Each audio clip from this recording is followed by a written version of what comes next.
안녕하세요, 돈키호테입니다. 이번 영상에서는 인류 역사상 가장 강했던 거대했던 제국 나라들을 요약해 소개해드리겠습니다. 13세기 몽골족이 세운 제국으로 몽골 고원을 통일한 칭기즈칸 이전의 몽골은 그저 군소 부족에 불과했습니다. 금나라의 견제로 큰 힘을 발휘하지 못했고 부족 간 분열이 심해 다른 유목민족에 비해 큰 세력을 형성할 수 없었습니다.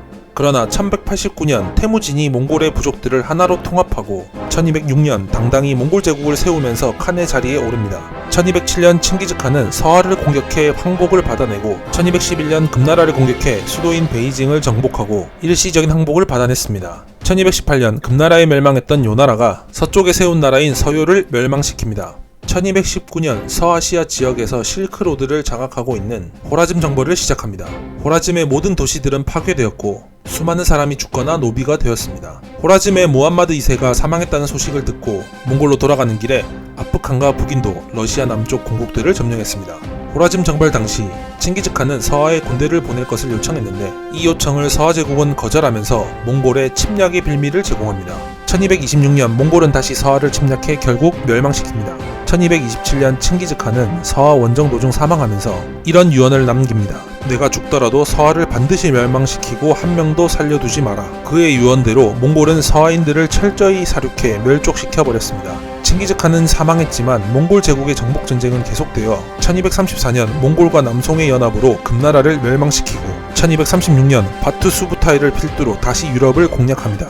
러시아를 점령하고 폴란드, 헝가리 등 유럽의 주요 나라들과의 전쟁에서 승리했습니다. 그 이후 서아시아를 점령하고 몽골 제국의 5대 칸이자 원나라의 초대 황제인 쿠빌라이는 남송을 멸망시켰습니다. 시간이 흐르면서 원나라와 각각의 칸국으로 독립적인 나라가 되지만 역사상 단일 국가 중 가장 넓고 큰 영토를 가졌던 13세기 몽골 제국은 세계에서 가장 영향력이 큰 나라였습니다.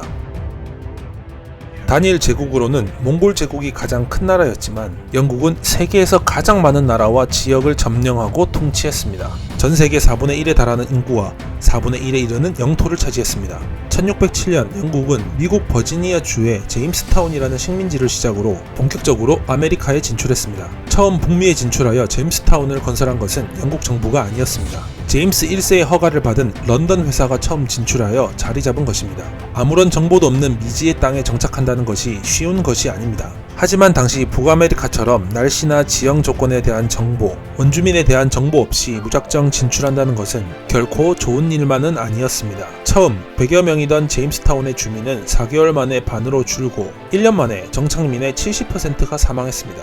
사망 원인은 식량 부족, 배고픔을 견디지 못하고 제임스타운의 한 남자가 자신의 아내를 잡아먹은 일도 있었다고 하니 얼마나 생활이 가난하고 처참했는지 짐작할 수 있습니다. 처음에는 원주민들과 친하게 지내면서 원주민의 도움으로 담배 재배나 경작법을 배워 다시 영국에 수출을 하여 돈을 벌고 그 지역을 발전시켰습니다. 제임스타운의 성공 이후 많은 영국인들은 북아메리카로 이주하게 되었습니다. 1756년에서 1763년 일어난 7년 전쟁 중 인도와 북미의 식민지 전쟁에서 압승을 거두어 인도 벵골 지방과 캐나다의 퀘벡주도 정복하는 데 성공합니다.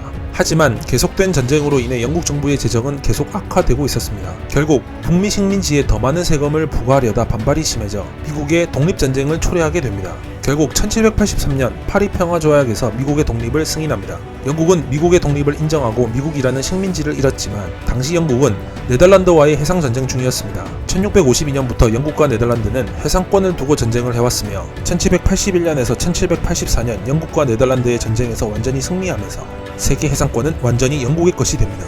7년 전쟁에서 막대한 피해를 입은 프랑스는 승승장구하는 영국을 시기하여 미국의 독립전쟁을 우회로 도와주고 있었습니다. 하지만 프랑스 또한 재정적으로 역대 최악이었고 프랑스 왕실은 이 일을 계기로 프랑스 대혁명을 맞이하게 됩니다. 나폴레옹의 프랑스는 유럽의 수많은 나라를 정복하고 영국을 위협했지만 1815년 오탈루 전투에서 패배하면서 이후 패권은 영국에게 돌아갑니다. 영국은 1815년부터 1914년 세계 1차 대전까지 100년간 세계를 제패했던 영국의 전성기가 시작됩니다. 하지만 시간이 흘러 세계 1차, 2차 대전이 끝나면서 세계대전의 승전국은 되었지만 많은 식민지들이 대부분 독립을 하고 막대한 피해를 입은 영국은 세계 최강의 자리를 내주게 됩니다.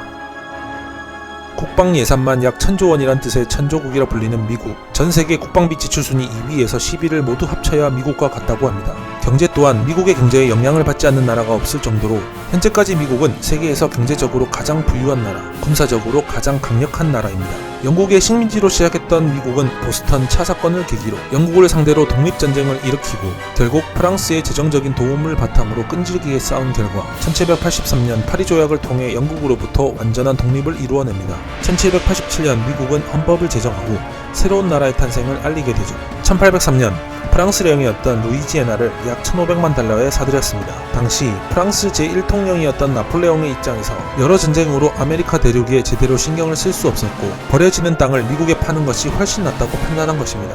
갑자기 미국의 영토는 2배로 늘어나게 되고 계속 영토를 확장해 나갑니다. 영토를 늘려나가던 미국은 멕시코와 국경을 접하게 되고 1846년 미국-멕시코 전쟁이 일어납니다. 1848년 2년 만에 전쟁은 끝이 나고 오늘날 캘리포니아, 유타, 네바다, 뉴멕시코, 애리조나 등 멕시코 영토의 약 50%를 차지했습니다. 1861년부터 1865년까지 남북전쟁이 일어납니다.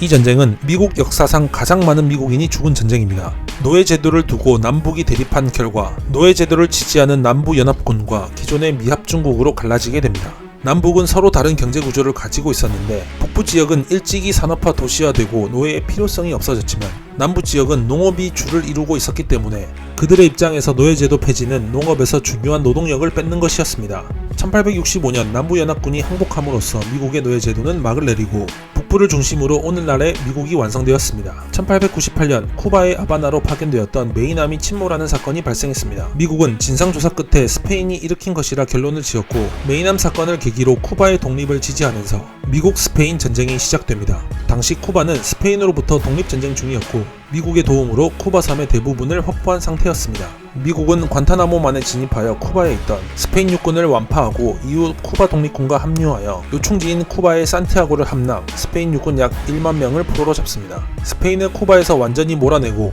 스페인령이었던 푸에르토리코에서도 승리를 거두면서 스페인은 아메리카에서 완전히 물러나게 됩니다. 미국은 스페인이 차지하고 있던 필리핀까지 진출하여 스페인 함대를 격파, 또다시 스페인의 항복을 받아냅니다. 1898년 스페인은 미국과의 전쟁에서 모두 참패하고 파리 평화 조약에 따라 스페인은 쿠바의 독립을 인정하고 괌, 푸에르토리코, 필리핀까지 미국에 내어주게 됩니다. 1914년 발생한 세계 1차 대전을 통해서 미국은 강대국으로 자리잡게 됩니다. 미국이 처음부터 1차 대전에 참가한 것은 아니었습니다. 굳이 미국이 유럽의 전쟁에 참가할 이유가 없었습니다. 반대로 영국을 주축으로 한 협상국은 미국이 자신들의 편에 서서 전쟁을 참가해 주길 바랬고 독일을 주축으로 한 동맹국은 미국이 전쟁에 참가하지 않길 바랬습니다. 미국의 선택에 의해 전쟁의 승패가 결정되기 때문이었죠. 당시 독일은 무제한 잠수함 작전을 펼치고 있었는데 영국의 해상 봉쇄를 뚫기 위해 유보트라는 잠수함을 출격시켜 영국에 근접하는 모든 상선과 군함을 보이는 대로 격침시키는 작전이었습니다. 협상국뿐만 아니라 중립국의 배까지 모조리 격침시키는 작전이었죠. 1915년 독일은 루시타니아호를 격침시켰는데 당시 루시타니아호에는 미국인 128명이 탑승하고 있었고 독일에 의해 모두 사망했습니다. 미국은 독일에게 강력하게 항의했고 독일은 미국의 참전이 두려워 급히 미국에 사과하고 배상까지 했습니다. 심지어는 무제한 잠수함 작전까지 중단하면서 미국의 눈치를 봤습니다. 독일의 빠른 대처로 미국은 더 이상 책임을 묻지 않았지만 1917년 침엄한 전보가 세상에 알려지면서 미국은 1차 대전에 참가하게 됩니다. 침엄한 전보의 내용은 이러했습니다. 무제한 잠수함 작전을 시행, 미국이 중립을 유지하도록 노력, 실패 시 멕시코의 동맹 제의, 멕시코를 지원해 미국과 전쟁을 하도록 하고 멕시코가 미국에 빼앗겼던 영토를 회복하게 함. 이 내용이 알려지면서 세계 1차 대전에 참가한 미국은 280만 명의 미군을 징병하고 매일 1만 명의 병력을 투입합니다. 전쟁 기간 동안 총 400만 명의 병력을 동원했고 전세는 협상국 쪽으로 급격히 기울어집니다. 1차 대전을 통해 미국은 경제적으로 군사적으로 세계에서 가장 강한 나라가 됩니다. 약 20년 후 세계에서 가장 최대 규모의 전쟁인 2차 세계대전이 일어납니다. 1941년 일본의 선전포고 없는 진주만 공습은 미국을 분노케 했고 미국은 본격적으로 전시체제에 돌입했으며 태평양에서는 일본을, 유럽에서는 독일과 전쟁을 시작했습니다. 미국이 압도적인 경제력과 생산력을 바탕으로 전쟁을 승리로 이끌고 세계에서 가장 강한 나라의 위치를 다시 한번 각인시킵니다. 2차 세계대전 이후 미국과 소련의 대립으로 냉전시대에 들어갑니다. 총성 없는 차가운 전쟁이라는 의미의 냉전시대는 1991년 소련이 해체되면서 막을 내리게 됩니다. 이후 미국은 현재까지 세계에서 가장 영향력이 큰 나라가 됩니다. 지금까지 세계에 큰 영향력을 끼친 나라들을 살펴보았습니다. 지금은 미국이 제일 강한 나라이지만 미국 또한 하지만 전성기 시절과 다르게 중산층이 몰락하고 빈부격차는 점점 늘어나고 있습니다. 앞으로의 미래는 누가 초강대국이 될지, 현재의 미국이 계속 초강대국의 지위를 이어갈지, 아니면 새로운 나라가 미국을 대체할지 궁금하네요. 혹시 대한민국이 고구려 때의 영광을 찾을 날이 오지 않을까?